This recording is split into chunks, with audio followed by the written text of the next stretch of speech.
시대가 발전할수록 사람들은 깊게 생각하고 또 기다리고 인내하고 하는 것보다 자극적이고 재미있고 순간적인 것, 또 감정적인 것, 그런 것들을 더 좋아하잖아요.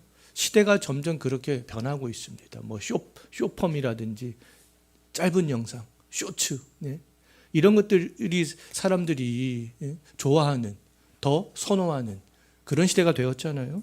사회가 변하면 사회의 변화에 따라서 우리들은 적응해 가는 수밖에 없습니다. 근데 그럼에도 우리 그리스도인들은 주의를 해야 되는 것이 있는데요. 왜냐하면 우리의 믿음은 보는 것이나 자극적인 것을 통하여서 성장하지 않기 때문에 그렇습니다. 우리의 신앙은 하나님의 말씀을 듣고 생각하고 하는 것을 통하여서 성장하기 때문에 그런 것이죠. 오늘날 우리 신앙인들에게 필요한 것, 그리고 우리 신앙의 자녀들에게 필요한 것은요, 자극적인 것만을 보는 것이 아니라 듣고 생각하는 훈련을 하는 것이다라고 말할 수 있겠습니다. 말씀을 듣는 훈련, 들은 말씀을 생각하는 훈련, 그것들을 반드시 필요하다라고 말할 수 있어요. 약 2000년 전에 베레아 사람들이 처음으로 바울에게 복음을 들었을 때 그 성도들의 자세가 오늘날에도 여전히 필요하다라는 것이죠. 베레아 사람들은 그 사도 바울에게서 말씀을 처음 들을 때 간절한 마음으로 들었고요. 그 들은 말씀이 정말로 그러한가 깊이 생각했잖아요. 그러한 자세가 오늘날도 역시 필요하다라는 것입니다. 오늘 본문을 통해서 우리가 또 깊이 생각을 해야 될 것이 있는데요. 그것이 무엇이냐 하면 이름에 대한 것입니다. 이름. 이름이라는 것은 과연 어떤 의미가 있는가? 우리가 그것에 대해서 좀 생각을 해보려고 하는데요. 어떤 우리가 그 사물에 이름을 붙이는 것은 아무나 할 수 있는 일들이 아니잖아요. 무엇을 발명하거나 발견하는 사람만이 할 수가 있습니다. 이것도 컵인데 컵이라는 이름을 처음 붙인 사람이 있지 않겠어요? 이것을 처음 발명한 사람이 아마 이름을 붙였을 거예요. 우리가 이름을 붙이는 것은 아무나 할 수 없습니다. 피조물 중에서 가장 위에 있는 피조물만 할 수 있는 것이다라고 말할 수 있고요. 세상에 존재하는 모든 피조물 중에서 발견하거나 발명할 수 있는 유일한 존재, 가장 위에 있는 존재는 인간이잖아요. 인간만이 어떤 사물에 발명하는 것에 아니면 발견하는 것에 이름을 붙일 수 있습니다. 요즘에는 인공지능이 급속도로 발전을 하고 있기 때문에 인간보다 위에 있는 것처럼 보이기도 합니다. 실제로 인공지능이요 급속하게 발전하여서 IQ 검사를 해봤더니 어떤 인공지능은 벌써 IQ가 100을 넘는 인공지능도 있다고 합니다. 인공지능이 평범한 사람보다 더 깊은 생각, 더 많은 생각을 할 수 있는 그런 시대가 되었던 거죠. 어느 순간에는 이 인공지능의 IQ가 평범한 인간이 범접할 수 없는 수준까지 발전하지 않겠어요? 근데 하지만 그럼에도 인공지능은 인간이 발명해낸 발명품에 불과하다라는 것이죠. 인공지능의 이름을 붙여준 것은 인간이잖아요. 많은 AI 회사들이 인공지능의 이름을 붙이고 있습니다. 뭐 클로드, 챗 GPT, 제미나이 등등 수많은 이름을 붙이면서 인공지능들을 지금 개발해 나가는 가운데 있어요. 자, 이름을 붙였다라는 것은 인공지능보다 누가 위에 있는 존재다라는 것을 알 수 있어요? 인간이 더 위에 있는 존재다라는 것들을 이야기해 주는 것이 아니겠습니까? 자, 하나님이 창조하신 모든 피조물이 있습니다. 하나님이 창조하신 모든 피조물에 최초로 이름을 붙여준 그 사람이 있어요. 창세기 2장을 보면 알 수 있는데 모든 사물에 이름을 붙여준 사람이 바로 아담이다라는 것을 알 수 있습니다. 아담이 이름을 부르는 대로 들짐승들이 각각의 이름이 생겼고요. 공중에 나는 새들이 이름이 다 갖게 되었습니다. 사자, 호랑이, 까치, 까마귀. 창세기 2장 19절 20절에서 그것에 대해서 분명하게 말씀을 하고 있어요. 모든 피조물에 이름을 붙인 사람은 아담이다. 이렇게 말씀하고 있습니다. 현재 우리들이 부르고 있는 모든 짐승과 새들의 이름은 다 아담이 지었던 거죠. 아담은 모든 사물의 이름을 지은 최초의 장명가가 되겠습니다. 아담이 짐승과 새들의 이름을 지어줄 수 있었던 것은 하나님이 모든 피조물 중에서 인간을 가장 우월한 존재로 만드셨기 때문에 그렇습니다. 아담 이후에 인류가 발전하면서 사람들은 하나님이 주신 그 지혜를 가지고 여러 가지를 만들어 내면서 이름을 붙여왔어요. 아담의 첫째 아들이었던 가인의 후손 중에 유발이라는 사람이 있는데 유발은 수금과 퉁소를 만들었어요. 그래서 저거는 수금이야, 이거는 퉁소야, 이름을 붙였던 것이죠. 또 두발가인이 있습니다. 두발가인은 구리와 쇠를 가지고 여러 가지 기구를 만들었습니다.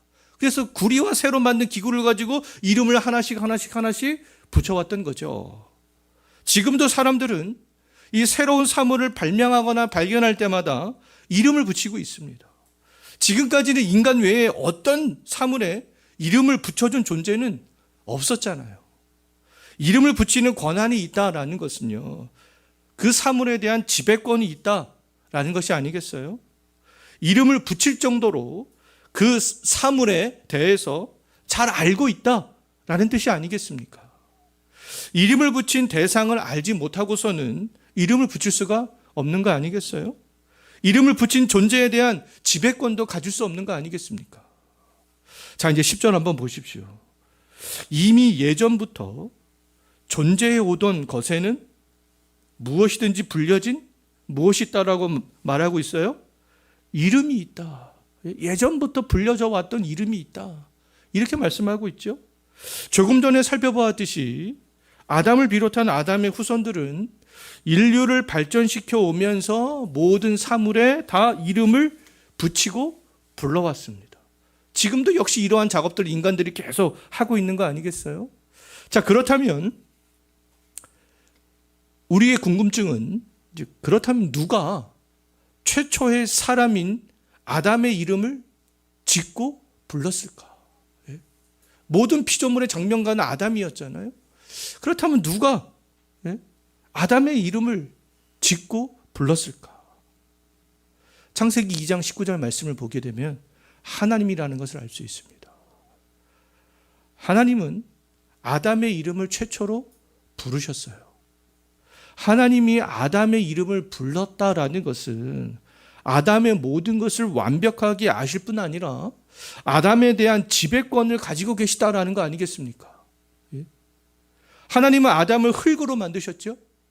하나님은 아담을 만든 재료를 다 이미 완벽하게 아시는 분이기 때문에 아담의 원 재료인 흙의 특징에 맞게 아담 이렇게 이름을 지어서 부르셨던 거예요. 인류의 대표인 아담의 이름을 지으시고 부르신 하나님은 그럼 모든 인류에 대한 다 지배권을 가지고 계신 분이 아니겠습니까? 인류의 모든 특성들을 이미 다 알고 계시는 그런 분이 아니겠어요? 하나님은 사람을 만드신 창조주로 사람을 죽이기도 하시고 살리기도 하실 수 있고요, 상하게도 하실 수 있고 낮게도 하실 수 있고 수월에 내리게도 할 수 있고 올리게도 할 수 있는 주권자 되시는 분이다. 성경에서 이렇게 말씀하고 있습니다. 사람의 이름을 지어 부르신 하나님은 우리의 주권자로서 우리의 모든 것들을 이미 다 알고 계시는 분이 되겠습니다. 하나님은 현재 우리들의 머리털 개수까지 다 아시는 분이다. 그렇게 말씀하고 있잖아요. 하나님은 우리가 마음으로 생각하는 악한 계획도, 우리가 속으로 생각하는 생각들도 다 아시는 분이다. 그렇게 말씀하고 있습니다. 사람은 하나님이 맡겨주신 모든 피조물에 대한 지배권을 가지고 사물의 이름을 붙일 수 있는, 또 부를 수 있는 그런 뛰어난 존재이지만 하나님에게 또 불리워진 그런 존재이기도 한다라는 거죠. 사물에 대한 지배권은 인간에게 있지만 하나님께서 대리 위임해 주신 거 아니겠어요? 근데 인간에 대한 지배권은 하나님이 가지고 계시다라는 거죠. 10절 하반절 다시 한번 보십시오. 사람은 누구와 다툴 수가 없습니까? 자기보다 강한 자와 다툴 수가 없다. 그러면 사람보다 강한 자가 누구이겠습니까? 뭐 호랑이 사자일까요? 그렇지 않지요. 사람보다 강한 자는 절대자 하나님밖에 없습니다. 모든 피조물보다 강한 자가 사람이라면 사람보다 강한 자는 하나님이 되는 거죠. 이름을 부여받은 존재는 그럼 이름을 지어 불러준 그 존재에게 복종해야 되는 거 아니겠어요? 더 강한 자이기 때문에 그렇습니다. 사람이 이름을 붙여진 사물이 사람에게 복종하는 존재인 것처럼 사람은 우리 사람에게 이름을 붙여준 그 하나님에게 복종하는 존재가 되겠습니다. 사람이 만든 사물이나 발명품들이 사람에게 불복하고 대항해서는 안 되는 것처럼 우리들도 우리의 지배권을 가지고 계신 하나님을 향해서 불복하고 대항해서는 안 되는 거 아니겠어요? 그럼에도 불구하고 많은 사람들은요, 하나님이 마치 우리와 대등한 존재인 것처럼 내가 하나님이 이길 수 있는 것처럼 그렇게 생각을 하고 살아가고 있다라는 것이죠. 그렇게 생각하기 때문에 특히 하는 일이 잘 안 될 때, 고난이 올 때, 내 지식으로 이해가 되지 않는 일들이 수없이 발생할 때 그 하나님 앞에 나아가서 겸손히 머리를 조아리기보다는 하나님께 많은 사람들이 전투적인 자세를 취하는 것을 볼 수 있어요. 강한 존재에게 전투적인 자세를 취해 보았자 패배하는 것은 백발백중 약한 존재가 될 수밖에 없는 거 아니겠어요? 하나님은 우리보다 강하신 분이 되겠습니다. 이사야 선지자는요, 하나님 앞에 있는 우리들을 질그릇 한 조각에 그렇게 비유했습니다. 이사야는 질그릇 한 조각과 같은 우리들을 만드신 창조주와 싸우려고 한다면 화가 있을 것이다. 이렇게 이사야 45장 9절에서 말씀하고 있어요. 질그릇 한 조각과 같은 이스라엘 백성은 광야에서 하나님께 불평하다가 하나님의 진노로 다 죽임을 당했잖아요. 화를 당했습니다. 하나님은 토기장이 되시는 분이 되겠고요. 우리는 진흙에 불과한 존재가 되겠습니다. 똑같은 지능을 가지고 어떤 것은 귀한 것으로, 어떤 것은 천한 것으로 그 그릇을 만드는 것은 토기장이 되시는 하나님 마음 아니겠습니까? 진흙과 같은 존재인 우리들은 그 토기장이 되시는 하나님께 나의 인생을 왜 이렇게 설계하셨는지, 왜 내가 지금 이렇게 힘든 인생을 살아가고 있는지 따질 수가 없다라는 거죠. 우리는 하나님이 만드신 대로 하나님이 우리에게 주신 인생의 그 몫이 있습니다. 다음 주에 또 7장에서 이제 이것과 관련돼서는 더 우리가 본격적으로 살펴보게 될 텐데요. 그 몫에 맞게 살아가야 되는 그런 존재라는 것이죠.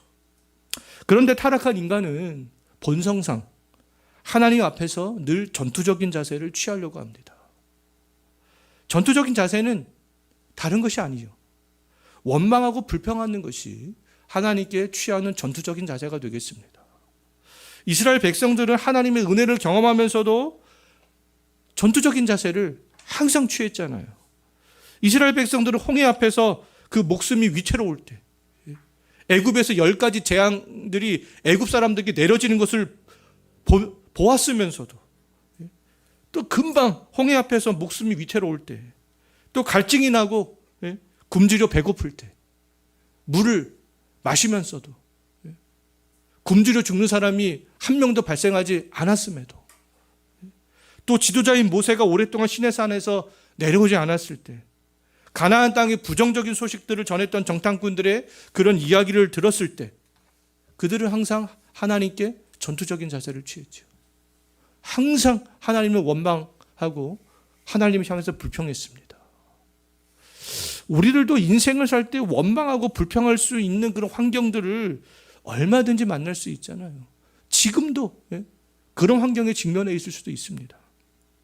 이때 우리들이 해야 되는 일들은 우리를 창조하시고 구원하시고 인도하시는, 나보다 강한 자 되시는 하나님과 다투는 것이 아니다라는 거예요. 광야에 있던 이스라엘 백성들처럼 하나님 앞에서 불평하는 사람들의 말을 오늘 본문에서 어떻게 평가하고 있는지 11절 한번 보십시오. 어떤 말이라고 평가하고 있습니까? 헛된 말이라, 아무런 유익이 없는 말이다. 하나님 앞에 전투적인 자세를 취하면서 원망하고 불평하는 말들을 쏟아내는 거, 그거 다 헛된 말이야. 그거 아무런 유익이 없는 말이야. 지금 그렇게 말씀하고 있죠. 강한 자 앞에서 해야 되는 말들은 뭐겠습니까? 그러면 은혜와 도움을 구하는 겸손한 말이잖아요. 원망과 불평의 말이 아니잖아요. 강아지가 주인이 간식이 안 준다고 막 으르렁대고 물고 그러면 간식 주겠어요? 겸손하게 말을 들어야, 앉아 그러면 앉아, 손 내밀고 잘해야 주는 거 아니겠습니까? 원망과 불평의 말이 아니다라는 거죠. 광야의 힘든 환경 속에서 이스라엘 백성들이 하나님 앞에서 해야 했던 말은 불평의 말들이 아니었다라는 겁니다. 지금까지 인도하신 그 하나님을 바라보고 그 긍휼의 은혜를 구하는 것이었죠. 하나님 우리를 만드신 창조주요, 이름을 붙여주신 주권자가 되겠습니다. 우리 앞에 펼쳐져 있는 그런 인생을 살면서 우리가 원망하고 불평하는 것은 강한 자 되시는 하나님보다 내가 처해 있는 그 환경을 더 강력하게 보는 것이죠. 내가 처해 있는 그 환경보다 더 강한 분은 하나님인데 그 하나님을 보지 않고 내가 처한 환경을 더 강력하게 지금 생각하고 있는 거 아니겠어요? 이스라엘 백성들이 그랬죠. 광야에서 자기가 처한 환경을 더 강력하게 생각했기 때문에 원망과 불평을 했던 거 아니겠어요? 우리들이 현재 광야와 같은 인생길을 가고 있다면, 어떤 내 힘으로 도저히 바꿀 수 없는 환경 속에 우리가 살아가고 있다면, 나에 대해서 모든 것들을 다 아시고 나의 이름을 불러주시는 그 하나님을 바라보고 겸손하게 나아가는 것이다 라는 것입니다. 이스라엘 백성이 애굽에서 가나안으로 가기 위해서 반드시 홍해를 건너야 했잖아요. 반드시 광야길을 걸어야 했습니다. 우리에게도 이 땅에서 우리 인생을 살아갈 때 그러한 인생의 고된 굴곡들이 있다라는 거죠. 인생에서 만나게 되는 고된 인생의 그런 굴곡들은요, 우리가 만나지 말아야 될 것들이 아니라 반드시 통과해야 될, 넘어가야 될 그런 장애물들이다라는 겁니다. 하나님은 우리들이 직면하게 되는 그런 인생의 굴곡을 통해서 우리의 믿음을 연단하시고 우리를 하나님의 백성으로 만들어 가시는 분이기 때문에 그렇습니다. 조각가가 어떤 돌이 있을 때 그 조각품을 만들기 위해서 정과 망치로 그것들을 탁 때려서 만드는 거 아니겠습니까? 하나님께서 하나님의 백성인 우리들을 만들어 가실 때에도 그렇게 만들어 가시는 것이죠. 이사야서 48장 10절 말씀을 보게 되면 하나님은 하나님의 백성들을 연단할 때에 은처럼 사람들이 귀하게 여기는 것으로 연단하지 않으시고 고난의 풀무불로 연단하신다, 이렇게 말씀하셨습니다. 하나님이 만약에 은으로 연단한다, 사람들이 다 좋아하는 은으로 연단한다, 한번 가정을 한번 해보십시오. 많은 은을 가진 사람들은 자기의 재물을 더 바라보고 믿지 하나님을 바라보고 믿겠습니까? 돈으로 할 수 있는 일들이 생각보다 훨씬 더 많은데요. 과거에 어떤 학자가 기독교의 복음이 들어간 나라 중에서 1인당 국민소득이 2만 달러가 넘어가면 기독교가 쇠퇴한다 라고 쓴 글을 읽었던 그런 기억이 있습니다. 2만 달러가 넘어가면 사람들은 하나님 대신에 돈을 더 강력하게 보기 때문에 그런 것이죠. 이전에는 알지 못했던 어떤 돈의 맛을 대다수의 국민들이 경험하기 때문에 그렇습니다. 우리나라는 1995년 국민소득 1만 달러를 돌파한 이후에 2007년 2만 달러를 돌파했어요. 실제로 우리나라 기독교는 90년대까지는 성장기였습니다. 그런데 2000년대 이후에 쇠퇴기를 경험하게 되었죠. 국민소득 지금 3만 달러를 넘긴 현재는요, 과거에 비해 말할 수 없을 정도로 지금 기독교가 완전히 쇠퇴해가고 있는 거 아니겠어요? 우리에게 필요한 것은 가난해도 부유해도 우리의 이름을 지어 불러주신 그 하나님의 존재를 기억하는 거 아니겠습니까? 세상에 있는 그 어떤 사람보다, 물질보다 그 강하신 하나님을 기억하는 거죠. 우리 주변에서 들려오는 그런 이야기를 들어보면 어느 날 갑자기 부자가 된 사람들이 하나님께 나왔다라는 이야기들은 거의 없습니다. 그런데 반대로 부자로 살다가 어느 날 갑자기 어려움을 당한 사람들이 하나님을 찾는 이야기들은 심심치 않게 들을 수 있습니다. 실제로 2008년에 미국의 리먼 브라더스 사태가 났을 때 교회를 떠났던 사람들이요, 많이 그 당시에 교회로 돌아왔다고 합니다. 파산했던 사람들이요. 하나님이 사람들을 은처럼 귀한 것으로 연단하지 않으시고 고난의 풀무불로 연단하시기 때문에 그런 거 아니겠습니까? 베드로 사도는 우리를 연단하기 위해 오는 그 불시험들을 이상하게 여기지 말라. 베드로도 불시험이라고 했습니다. 이상하게 여기지 말라. 그리스도의 고난에 참여하는 것을 오히려 즐거워하라. 이렇게 이야기했어요. 야고보도 그리스도인들을 향해서 너희가 여러 가지 시험을 당하거든 온전히 기쁘게 여기라. 그렇게 이야기했습니다. 왜요? 그것이 하나님께서 우리를 하나님의 백성으로 만들어 가시는 방식이기 때문에 그렇다라는 것이죠. 그리스도인으로서 살아가면서 예기치 못한 그런 고난이 올 때 우리들은 해야 되는 일들은 하나님께 전투적인 자세를 취하면서 원망하고 불평하는 일들이 아니다라는 겁니다. 우리의 영혼을 우리를 심판하시는 그 하나님께 온전히 의탁하는 거죠. 이 땅에서 살아가는 우리의 인생이 실체가 아니기 때문에 그렇습니다. 잠시 사는 인생이기 때문에 그런 거 아니겠어요? 때문에 12절 한번 보십시오. 12절에서 이 땅에서 살아가는 우리의 인생을 무엇에 비유하고 있습니까? 그림자에 비유하고 있잖아요. 그림자는 실체가 아닌 거 아니겠어요?